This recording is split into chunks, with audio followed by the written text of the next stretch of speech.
नमस्कार दोस्तों। Daily current affair के इस सिलसिले में मैं पिंटू आज तारीख 24 मई 2020 को करंट अफेयर के इस सिलसिले में आपका स्वागत करता हूं। तो चलिए आज 24 मई 2020 की मोस्ट इम्पोर्टेंट करंट अफेयर की चर्चा करते हैं।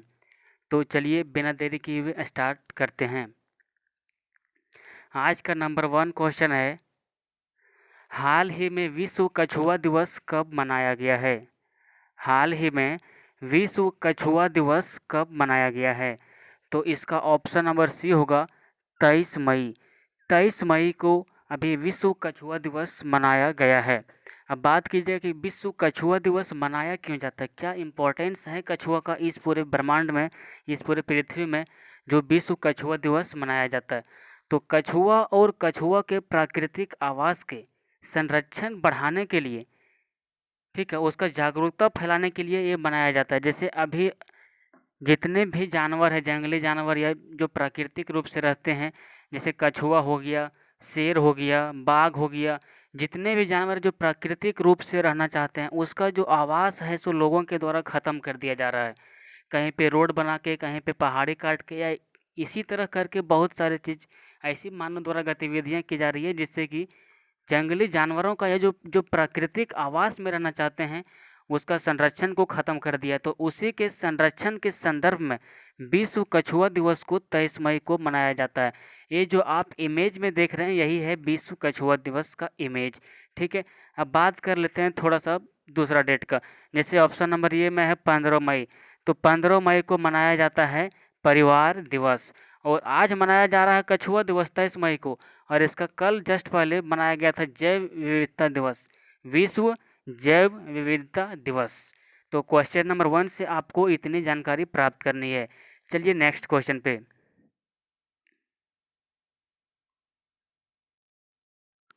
नेक्स्ट क्वेश्चन है, हाल ही में किसने ऑर्डर मी नामक ई कॉमर्स ऐप लॉन्च की है? ठीक है, तो इसका होगा ऑप्शन नंबर सी पतंजलि। ठीक है, पतंजलि ने अभी हाल ही में ऑर्डर में ई कॉमर्स नामक ऐप लॉन्च की है। देखो अभी कोरोना की कहर चल रही है और इस माध्यम से जितने भी ऑफलाइन दुकान होते थे या जितने भी मतलब ई कॉमर्स यानी इंटरनेट के माध्यम से, ऑनलाइन ट्रांजैक्शन के माध्यम से दुकानें नहीं चल पा रही है, तो उसी के लिए जितने भी कंपनी है, जितने भी मैन्युफैक्चर कंपनी है, वो अपना एक ई कॉमर्स बाज़ार बनाना चाह रही है, मतलब इंटरनेट के माध्यम से सेल करना चाह रही है। तो इसी के संदर्भ में आपका पतंजलि ने ऑर्डर मी नामक एक एप्लीकेशन लॉन्च की है। उसके माध्यम से सभी को पतंजलि का प्रोडक्ट प्राप्त होगा। तो देखिए बात है पतंजलि का, तो पतंजलि का जो इस्टेब्लिश हुआ था यानी इसका जो स्थापना हुआ था वो हुआ था 2006 में। ठीक है, और इसका हेडक्वार्टर जो है सो वो हरिद्वार में, और इसका स्थापना बाबा रामदेव और आचार्य बालकृष्ण ने मिलकर किए थे। ये जो इमेज में आपको दिख रहा है यही है ई कॉमर्स ऐप जो लॉन्च किया है ऑर्डर में, वही। ठीक है, तो क्वेश्चन नंबर 2 से आपको इतनी जानकारी मिलती है। चलिए नेक्स्ट क्वेश्चन पे। हाँ, हाल ही में क्वेश्चन नंबर 3 है, हाल ही में भारतीय सेना में टूर ऑफ ड्यूटी नामक प्रस्ताव आया है। इसमें आम आदमी कितने साल तक सेना में रह सकते हैं? ठीक है, अभी आपका भारतीय सेना में एक प्रस्ताव पारित किया गया है, उसमें टूर ऑफ ड्यूटी उस प्रस्ताव का नाम है, और इसमें आम आदमी 3 साल के लिए भारतीय सेना में रह सकते हैं। जैसे बहुत लोगों का सपना रहता है कि भारतीय सेना का अपना जीवन एक बार लेके देखें कि किस तरह का अनुभव उसमें होता है। तो उसमें आम आदमी भी 3 साल के लिए भारतीय सेना में जा सकते हैं, और जिस तरह से भारतीय सेना को ट्रेनिंग दी जाती है उस तरह से ही उसको ट्रेनिंग दिया जाएगा। जिस तरह का माहौल में सेना को रखा जाता है उसी तरह के माहौल में उसको भी रखा जाएगा। तो क्वेश्चन नंबर 3 है, हाल ही में भारतीय सेना में टूर ऑफ ड्यूटी नामक प्रस्ताव आया है। इसमें आम आदमी कितने साल तक सेना में रह सकते हैं? तो 3 साल तक। अब बात करते हैं भारतीय सेना की। भारतीय सेना का जो अभी प्रमुख हैं प्रेजेंट टाइम के, वो हैं मनोज मुकुंद नरानवे, और इससे पहले जो थे वो थे बिपिन रावत। वो अभी सीडीएस के प्रमुख हो गए हैं, चीफ ऑफ डिफेंस स्टाफ, यानी तीनों सेनाओं के प्रमुख जो अभी हैं सीडीएस वो हैं बिपिन रावत।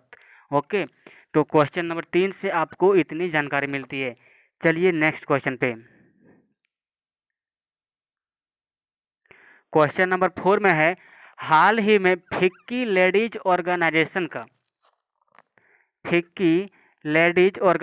का राष्ट्रीय अध्यक्ष किसे नियुक्त किया गया है?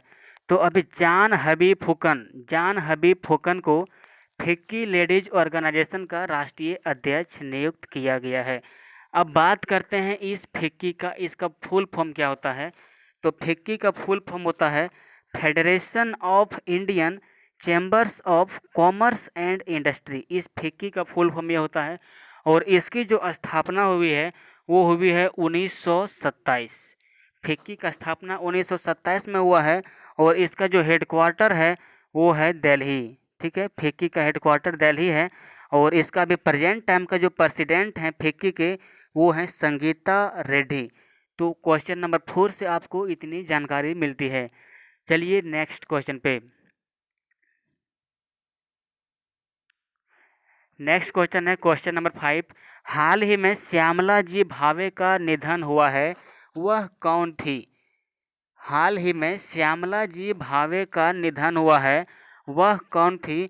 तो वह एक प्रतिष्ठित गायक थी, एक महत्वपूर्ण गायक थी, एक बहुत प्रसिद्ध गायक थी, और ये कर्नाटक की एक प्रसिद्ध गायक थी। ठीक है, ये जो आप इमेज में देख रहे हैं यही हैं श्यामला जी भावे। इसका अभी निधन हो गया है, और ये एक प्रसिद्ध गायक थी, और कहाँ की थी? तो कर्नाटक की थी। तो क्वेश्चन नंबर 5 से आपको इतनी जानकारी प्राप्त होती है। चलिए नेक्स्ट क्वेश्चन पे। क्वेश्चन नंबर 6 में है, हाल ही में किस देश ने अपनी सीनेट में स्टॉक एक्सचेंज से चीनी फर्मों को डेसिस्ट यानी बाहर निकालने का बिल पारित किया है? इस डेसिस्ट का मतलब होता है बाहर निकालना, और स्टॉक एक्सचेंज जिस तरह हमारा स्टॉक एक्सचेंज मुंबई में है उसी तरह अमेरिका में भी कहीं पे होगा। उससे जो है सो चीनी फर्मों को, चीन का जितने भी कंपनियां हैं उसको डेसिस्ट करने का बिल पारित किया, यानी उसको हटाने का पारित किया है। तो ये किस देश ने किया है? तो इसका आंसर होगा ये नंबर अमेरिका। अमेरिका ने अभी अपने सीनेट में, जिस तरह से हमारे देश में सांसद होती है उस तरह से अमेरिका में सीनेट होता है। ठीक है, इसलिए सीनेट से आपको घबराना नहीं, आपको समझ लेना है कि हमारा देश में जो सांसद काम करती है वही अमेरिका में सीनेट काम करती है। ठीक है, तो सीनेट में स्टॉक एक्सचेंज से चीनी फर्मों को डेसिस्ट आने उसको हटाने का प्रस्ताव पारित कौन किया है? अमेरिका ने किया है। अभी आपको पता ही होगा दुनिया में सबसे ज़्यादा कोरोना के मामले अभी आपका अमेरिका में है, और अमेरिका बार बार चीन को दोष लगा रहा है कि चीन के माध्यम से यह कोरोना वायरस आगे निकला है। तो इस तरह से दोनों देशों में तनाव फैल गया है, और दोनों देश के बीच ट्रेड वार भी होता है, यानी व्यापार का वार भी मतलब होता है, लड़ाई। तो इस तरह से जो है सो दोनों देश में क्या बना हुआ रहता है? तनाव आपस में बना रहता है। ये सोचते हैं कि हम इससे आगे निकलें, वो सोचते हैं हम इससे आगे निकलें। तो इस तरह से आपका अमेरिका ने अपने सीनेट में स्टॉक एक्सचेंज से चीनी फर्मों को डेसिस्ट करने का बिल पारित किया है। ठीक है, तो क्वेश्चन नंबर 6 से आपको इतनी जानकारी मिलती है। चलिए क्वेश्चन नंबर 7 पे। क्वेश्चन नंबर 7 में है, हाल ही में हरित ऊर्जा उपकरण, उपकरण का मतलब होता है सामान जो आप इक्विपमेंट यूज करते हैं उसका, हरित ऊर्जा उपकरणों के आयात शुल्क में कितने प्रतिशत की वृद्धि की गई है? तो अभी 20% की वृद्धि की गई है हरित ऊर्जा उपकरणों के आयात शुल्क में। देखो, इसको वृद्धि इसलिए किया कि आयात का मतलब आपको घबराना नहीं, दूसरे देश से सामान हमारे देश में आता है उसको बोला जाता है आयात, और हमारे देश से दूसरे देश में सामान जाता है उसको बोला जाता है निर्यात। तो आपको आयात और निर्यात में घबराने की ज़रूरत नहीं कि आयात क्या होता है और निर्यात क्या होता है। तो हरित ऊर्जा उपकरणों के आयात शुल्क में अभी हमारे देश ने 20% कर की यानी शुल्क की वृद्धि कर दी गई है। इसको इसलिए वृद्धि कर दी गई है, अगर बाहर से जो सामान हमारे देश में आते हैं अगर उस सामान का रेट में अगर वृद्धि हो जाएगा तो हमारे देश के जो कामगार, यहाँ के जो कंपनियां हैं, यहाँ की जो और सारे इंडस्ट्रियल हैं, वो जो सामान बनाते हैं उस सामान का बिक्री में वृद्धि हो जाएगा। इसलिए अभी हमारे देश ने ये डिसाइड लिया है कि हरित ऊर्जा उपकरणों के आयात शुल्क में 20% की वृद्धि कर दी जाए। तो क्वेश्चन नंबर 7 से आपको इतनी जानकारी मिलती है। चलिए क्वेश्चन नंबर 8 पे। हाल ही में किस राज्य सरकार ने बुखार क्लिनिक की शुरुआत की है? जैसे अभी गर्मी का मौसम आपके यहाँ प्रवेश कर रहा है, मई का महीना चल रहा है और इस महीने में गर्मी का प्रकोप थोड़ा ज़्यादा रहता है और इस महीने में बुखार सबको लगने की भी संभावना बहुत ज़्यादा रहती है। तो अभी मध्य प्रदेश सरकार ने ये डिसाइड लिया है कि मतलब बुखार क्लिनिक का हमारे राज्य में शुरुआत की जाए। अब बात करते हैं मध्य प्रदेश की। मध्य प्रदेश का जो मुख्यमंत्री है वो है शिवराज सिंह चौहान और यहाँ के जो गवर्नर हैं वो हैं लालजी टंडन। आपको बता दें कि शिवराज सिंह चौहान के पहले यहाँ का मुख्यमंत्री कमलनाथ सरकार की थी जो कांग्रेस पार्टी से थी।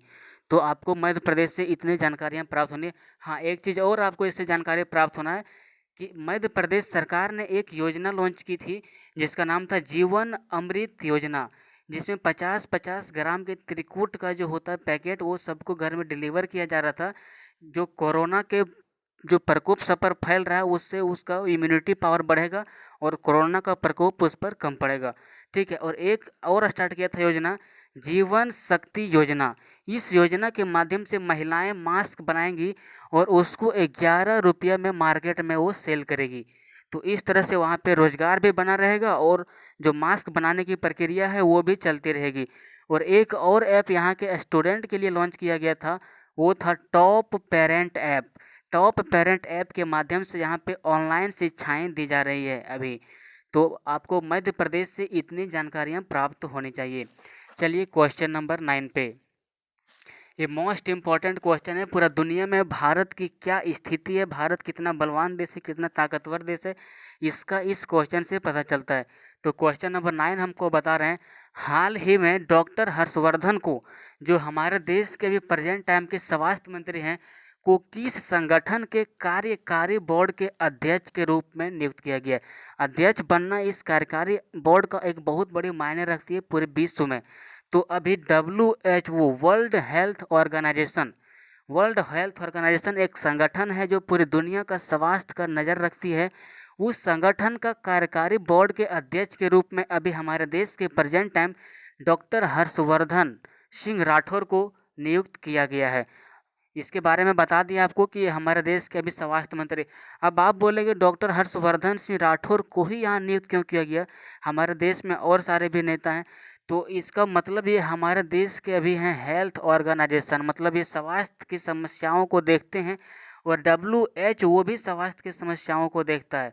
तो स्वास्थ्य का समस्याओं में स्वास्थ्य के ही आदमी नियुक्त होते हैं। तो इसीलिए डॉक्टर हर्षवर्धन को WHO का कार्यकारी बोर्ड के अध्यक्ष के रूप में नियुक्त किया गया है।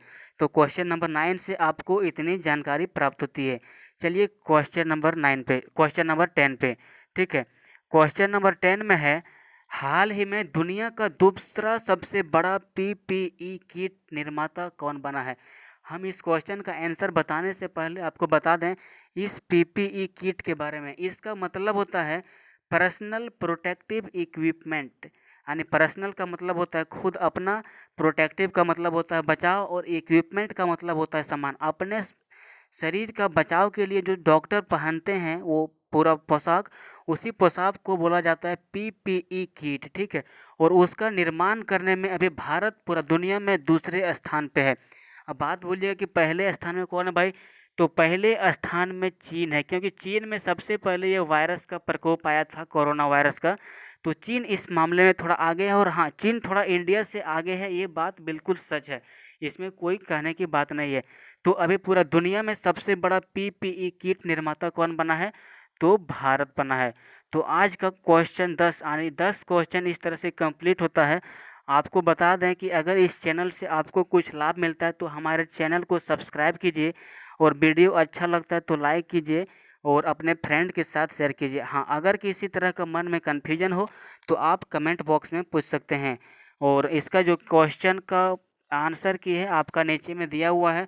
और इसको डाउनलोड करने के लिए आप हमारा व्हाट्सएप ग्रुप ज्वाइन कर सकते हैं 7859048704। इस नंबर पे अगर आप मैसेज करेंगे तो आप हमारे व्हाट्सएप ग्रुप में आपको जोड़ दिया जाएगा और वहाँ पे इसका PDF आपको मिल जाएगा। या फिर आप हमारा टेलीग्राम चैनल, जिसका यहाँ हम चैनल का नाम लिख दिए मैथ्स विद पिंटू, यहाँ पे अगर आप ज्वाइन करेंगे तो आपको यहाँ भी हमारा PDF मिल जाएगा। और आप हमारा फेसबुक पेज को लाइक कर सकते हैं, मैथ विद पिंटू।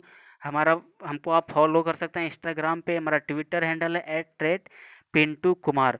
तो चलिए आज का 10 क्वेश्चन यहीं पे कंप्लीट हुआ, आज का यहीं पे ख़त्म करते हैं। जय हिंद, जय भारत।